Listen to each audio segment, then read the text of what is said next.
तो गाइस अभी मैंने नई फॉर्च्यूनर ली है, तो मैं उसकी आपको स्पीड भी चेक करूँगा और थोड़ी ऑफ रोडिंग करने ले जाएंगे, है ना। और गाइस उसमें मैंने डीजे लगवाए, वो आपको सुनाऊंगा। तो चलो गाइस हम पहुंच चुके हैं, अभी इसमें फटाफट बैठते और चलते इसको माउंटेन की तरफ लेके।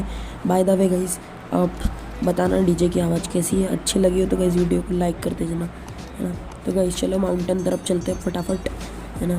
तो चलो 1 2 और 3।